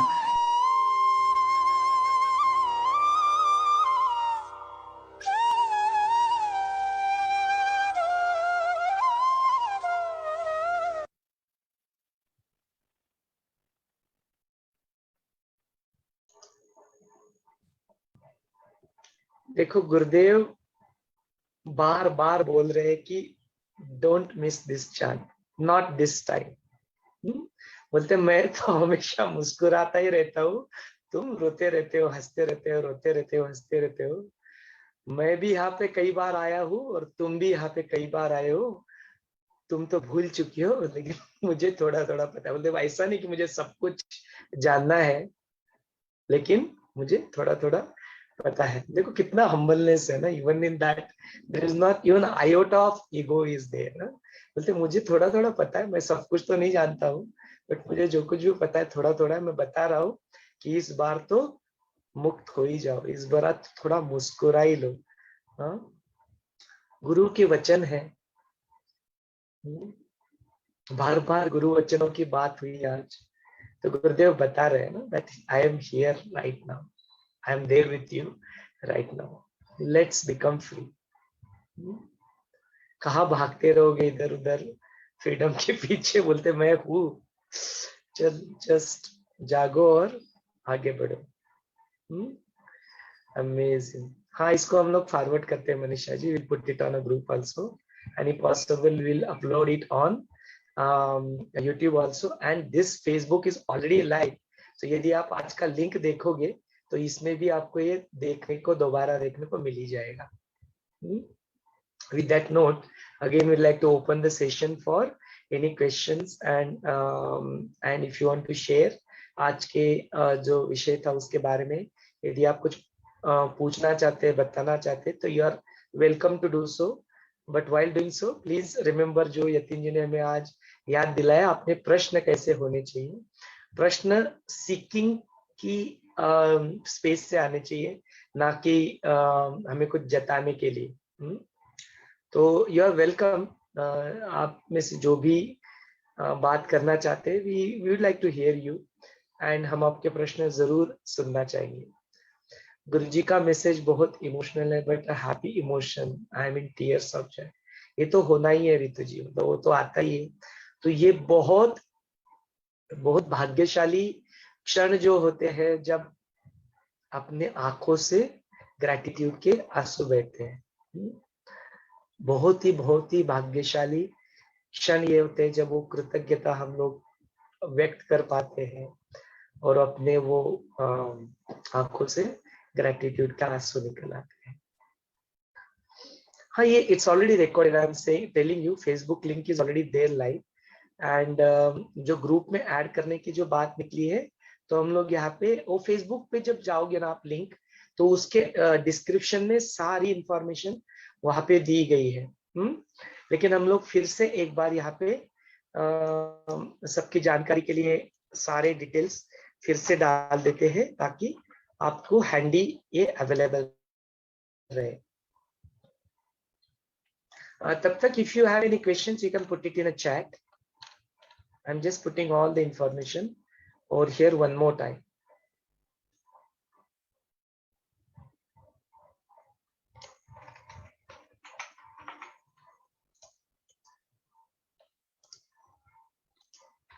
ये पोस्ट जो मैंने ये डाला हुआ है यहाँ पे, इसमें सारी चीजें अवेलेबल है, all the important links including Facebook live link, योग वशिष्ठ का चैनल, आपको बुक अगर ऑर्डर करना है तो उसकी information, all these details are put it here on a Zoom chat. Also they are available whenever you go live.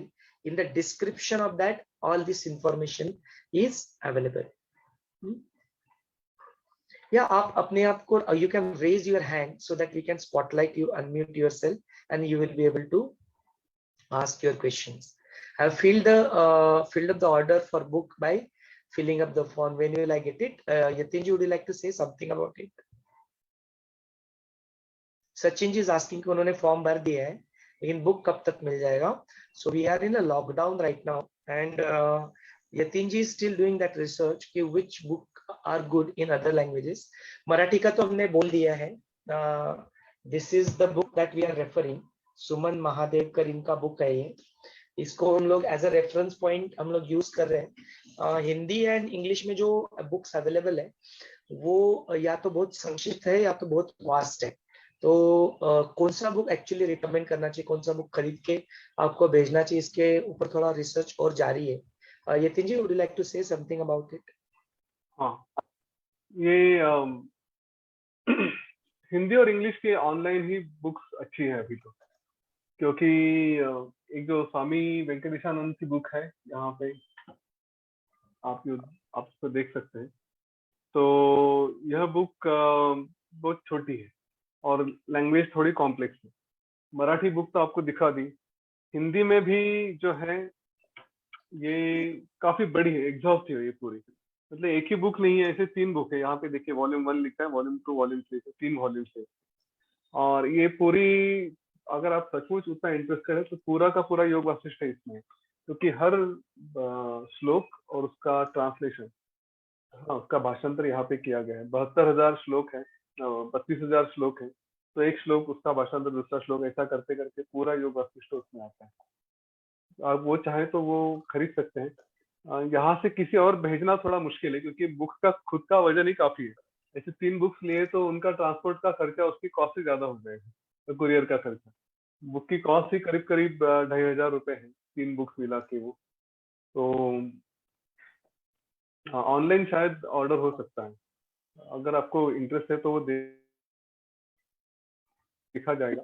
पर otherwise यहाँ पे मुझे ऐसी कोई किताबें, एटलीस्ट पुणे में तो मैंने जितनी देखी, हिंदी में या इंग्लिश में ऐसे मिली, ऑनलाइन रेफरेंसेस दिए हैं, अच्छा रहेगा आप उनको पढ़ें, वो भी काफी यूजफुल है और काफी अच्छे हैं पढ़ने लायक। एक शिवपाल योगी जी है, उनकी मैंने इंग्लिश बुक बताई है, एकदम सरल लैंग्वेज है, बहुत सुंदर है। और हिंदी में महारामायण करके आप अगर देखेंगे, योग वशिष्ठ महारामायण, तो 2-3 रेफरेंसेस या इवन सॉफ्ट कॉपीज भी अटैच करके दी है, आप वो भी सीधा डाउनलोड करके पढ़ना शुरू कर सकते हैं।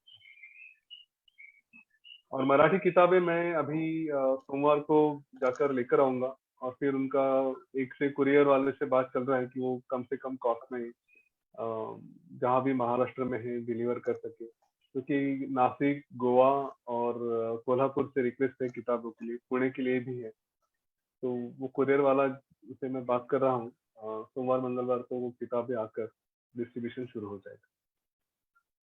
Very good, Yatin, and thanks for taking this effort on behalf of all the people who are seeking this knowledge. We are really grateful to you कि आप इतना एफर्ट्स इसमें ले रहे हो। मतलब देखो, कुरियर वालों का भी काम, जबकि ये कोई बिजनेस नहीं हमारे लिए, ये just we are doing this as purely out of gratitude towards master and gratitude towards this knowledge. But is amazing, मतलब इंसान क्या क्या नहीं कर लेता है, पोस्टमैन बन जाता है, कुरियर बन जाता है, पता नहीं सेवा करने के लिए गुरुदेव क्या क्या रोल प्ले करवाते हैं हमसे। So really amazing. सो जब तक सचिन जी आप तक बुक नहीं पहुंच जाती, ये सारे बुक्स हमने iMeditate.club में PDF फॉर्मेट में अपलोड करके रखी है। यू विजिट iMeditate.club, वो मैसेज में भी अवेलेबल है।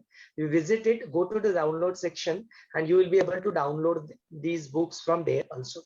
सो do not miss and do not wait until you get a physical copy, तब आप सॉफ्ट कॉपी भी इसको पढ़ सकते हैं। It's all been made available.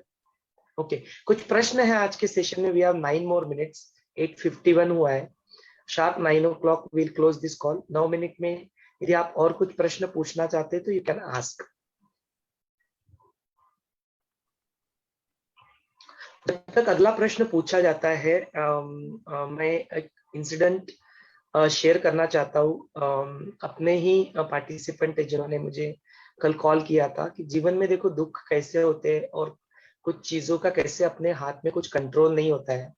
Obviously I will not be taking any name, हमें बहुत सारे ऐसे कॉल आते हैं और हम लोग किसी का नाम नहीं लेते। हमारा पर्पस ये है कि देखो परिस्थिति को समझे और देखते हैं कि फिर योग वशिष्ठ का ज्ञान इसके बारे में क्या कहता है। तो the situation is like this. ऐसे बहुत सारे सिचुएशंस अपने इसमें आते हैं। We deal with it as an Art of Living teacher, we also act like the counsellor. हम लोग सुनते हैं चीज, एटलीस्ट हमारा ईयर तो अवेलेबल होता ही है लोगों के लिए कि आप आए हमारे पास बताए। गुरुदेव तो हमेशा बोलती है कि आपके सारे बॉडरेशन संग में दे दो, आप चिंता मुक्त हो जाओ।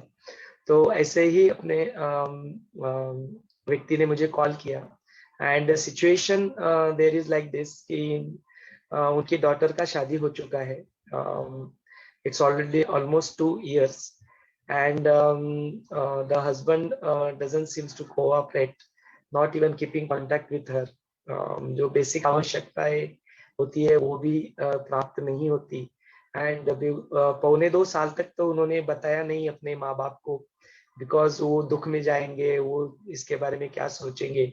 लेकिन अभी वो सहन शक्ति के परे चला गया है चीजें। एंड देन उन्होंने फिर अपने मम्मी पापा के साथ इसको साझा किया और अभी मम्मी पूरा ये है, they are all our devotees, गुरु के ऊपर पूरी श्रद्धा है और बोलते हैं कि हम लोग सब कुछ कर रहे हैं अपने जीवन में, उसके बावजूद भी ये दुख क्यों, ये प्रश्न मन में उठता है। एंड ऑब्वियसली फिर ऐसी परिस्थिति, उसके बाद में भी उन्होंने अपना साधना नहीं छोड़ा। They are very regular in sadhana, they are attending और योग वशिष्ठा सेशंस आल्सो। तो मन में ये प्रश्न उठता है कि ऐसा सब कुछ होता है तो फिर ऐसे जीवन में क्यों आता है। इसकी बात भी हुई, चर्चा भी हुई। यतीन जी ने इसके ऊपर टच बेस भी किया, लेकिन जरूर और कुछ चीजें हम लोग इसके ऊपर अगर बात करते हैं तो थोड़ा सा सोलेस, गुरुदेव ने तो ऑल बोल ही दिया, गुरुदेव के वचन भी हमने इसके ऊपर सुन लिए कि ऐसा है ना। तो लेटेस्ट योग वशिष्ठ का इंसाइट्स ऐसे सिचुएशन में, अच्छा ये कोई एक व्यक्ति की परिस्थिति की बात नहीं है, नितिन जी ने बताया कई सारे लोग आपको मिल जाएंगे कि जो अटके हुए हैं इस सब में और दे आर सफरिंग, और उन्होंने इसके बारे में आश्चर्य भी व्यक्त किया। तो मेरे लिए तो सबसे बड़ा ये आश्चर्य कि इतना दुख भोगते हैं, जबकि बुद्धा ने सिर्फ 4 ही दुख देखे, उन्होंने भोगे भी नहीं। He just saw them and then he could come out of it। और हम लोग इतना दुख देखते हैं, खुद भोगते हैं, फिर भी कैसे अटके रहते, तो मेरे लिए तो ये बहुत बड़ा आश्चर्य है। Not even the death। Yatin ji, what would you say in such situation? देखिए, दो बातें हैं यहाँ पे। एक तो जो सिचुएशन है, जो भी है, उसको एक्सेप्ट करना पड़ेगा, उसको किस तरह से हैंडल किया जाए वो देखते हैं, और दूसरा उसके ऊपर कुछ सॉल्यूशन है तो वो निकालना पड़ेगा। पहले तो एक्सेप्टेंस की बात करते हैं। हम सीखे हैं ना, accept the people and situation as they are. क्यों स्वीकारते हैं? क्योंकि ये सिर्फ हमारी ही परिस्थिति है ऐसा नहीं, जीवन का स्वरूप ही ऐसा है कि कुछ ना कुछ होगा ही। हर एक के जीवन में कुछ ना कुछ कम ज्यादा होता ही।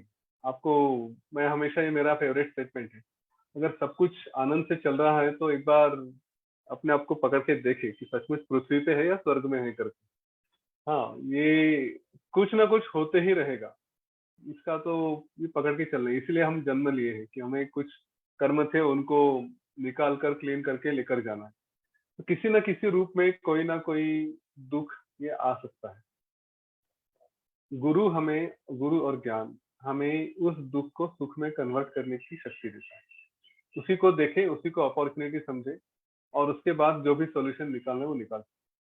अगर खास करके इस केस में, अगर उनके जो भी रिलेशंस है अगर नहीं बन रहे तो पता करें क्यों नहीं, ठीक है। और उस समय फिर जो भी उचित निर्णय लेना होता है, चाहे तो डिवोर्स करके दूसरा ऑप्शन देखें या जो भी है, क्योंकि ऐसे ड्रैग करने में मतलब नहीं। या तो सॉल्यूशन निकलना चाहिए, नहीं तो फिर छोड़ के अपने जीवन के और कई सुंदर मार्ग है उसका उपयोग कर लेना चाहिए। ये उसका सीधा सीधा उत्तर है।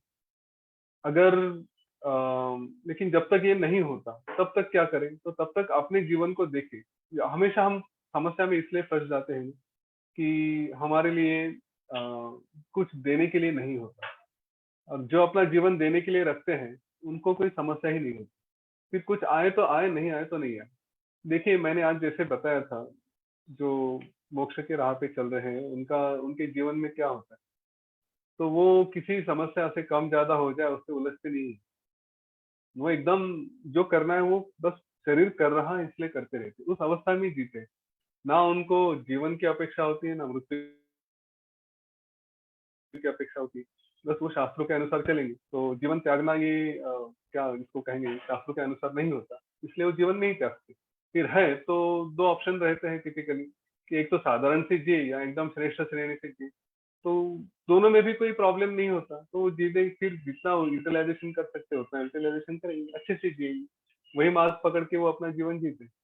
तो इस समस्या में आपको इस बात का ध्यान रखना है कि मैं अपने आप में फंसा हूँ, मतलब वो जो भी लेडी है आपकी बेटी, वो भी अगर ज्ञान की राह पे रहेगी तो उसको ये समझ में आएगा कि मैं फोकस किसी एक व्यक्ति को पकड़ के नहीं कर सकती। कई समस्याएं होती हैं, हम जो है उसको देख के प्रॉब्लम एज्यूम करते हैं। इस वाक्य का अर्थ ये है कि इसको निगेटिवली या मैं ऐसे कैसे बोल सकता हूँ इस एंगल से मत लीजिए। लेकिन हमने देखा है कि किसी की शादी होते ही तुरंत दूसरे दिन, तीसरे दिन, महीने में, साल में उसका पति या पत्नी चले जाते, उनका अस्तित्व ही नहीं रहता। फिर भी वो अपना जीवन बिताते हैं, कुछ दिन दुख में रहेंगे, फिर अपने मार्ग पे चलने लगते। जब ज्ञान साथ में होगा ना, तो वो बचा कुचा जीवन भी एकदम आनंद से और अपना जीवन चंदन के जैसा बिताते हुए दूसरों को सुख देंगे, दूसरे का ही आनंद देने में बिता देते। थोड़ा गौर से सोचेंगे ना, एक बार इस पे आज जरूर विचार करिए कि सच में क्या फर्क पड़ता है कोई सिचुएशन। कितनी परिस्थितियां ऐसी होती हैं कि हम उसको सच में महत्व दें। मेरे विचार से तो ऐसी एक भी परिस्थिति नहीं है कि जिसमें हम किसी चीज को महत्व दें। चाहे वो मानसिक हो चाहे शारीरिक हो। क्योंकि हम जितने समय के लिए इस धरती पे है, हम समझ रहे हैं कि हम हैं, कुछ कर रहे हैं, कुछ कर रहे हैं, कुछ कर रहे हैं, और हम छोटी छोटी चीजों में फंसते जाते हैं। थोड़ा हटके देखे ना तो कुछ भी फर्क नहीं पड़ता, कुछ भी हो जाए कोई फर्क नहीं पड़ता। ये हम किस तरह से देखते हैं उसके ऊपर है। इसलिए बार बार कहूंगा, अगर बाहर की तरफ देखेंगे तो फंसेंगे, अंदर की तरफ देखेंगे तो आपका हर क्षण आनंदमय होता है। वो स्वरूप ही हमारा सच्चिदानंद है ना, तो हमेशा आनंद के ही रूप में रहेंगे। तो इनको भी बताइए कि प्रैक्टिकली प्रॉब्लम देखिए क्या है, काउंसलर के पास जाना है, डॉक्टर के पास जाना है, जो है सॉल्व करे। नहीं बनता है तो एक हार्ड हिटेड डिसीजन लेना चाहिए कि आपको ये छोड़ के आगे की जीवन हो सकता है। प्रॉब्लम है, एक कमिटमेंट की तरफ से देखना है तो कमिटमेंट की तरफ से भी देखें। ऐसे भी माता पिता होते हैं, ऐसे भी रिलेशनशिप्स होते हैं कि जहाँ पे पता चला कि जैसे पेरेंट्स के साथ ये होता है कि बच्चा पैदा हुआ लेकिन वो मेंटली वीक है या स्पेशल चाइल्ड है, तो ऐसा नहीं कि उसको छोड़ देते, वे उसकी जिम्मेदारी पूरी तरह से निभाते भी हैं, उसका पूरा साथ देते हैं। तो जीवन में कुछ घटनाएं जहाँ पे आपको फंसाया गया है, चीटिंग की गई है, तो उसके साथ में वो इंटेंशन के साथ नहीं रहना चाहिए। कोई एक्सीडेंट हो गया है तो जिम्मेदारी लेनी चाहिए। वही होता है, हमने देखा है पति पत्नी का रिलेशन है, कुछ दिनों बाद एक अपाहिज हो जाता है, कुछ हो जाता है, तो उसको छोड़ देना ये उचित बात नहीं, उसकी जिम्मेदारी लेके उसके साथ कमिटेडली आगे बढ़ना है। लेकिन वही कहीं पे फंसाया गया है ऑलरेडी बैड इंटेंशन से, या कुछ था कि सब पता था लेकिन फिर भी एक उद्देश्य से या जानते हुए आप किसी को फंसाया गया है, तो उस क्षेत्र में वहां पे नहीं रहना चाहिए, क्योंकि वो फिर उसको that's not wise to be there. इस बात का ध्यान दें। लेकिन मेरे साथ ऐसा क्यों हुआ, हमारे साथ ऐसा क्यों हुआ, ऐसे प्रश्न नहीं आने चाहिए। ये सबके साथ कुछ ना कुछ होते रहता है, उसमें आपको अपॉर्चुनिटी ढूंढ के आगे बढ़ना है, बस यही कहूंगा।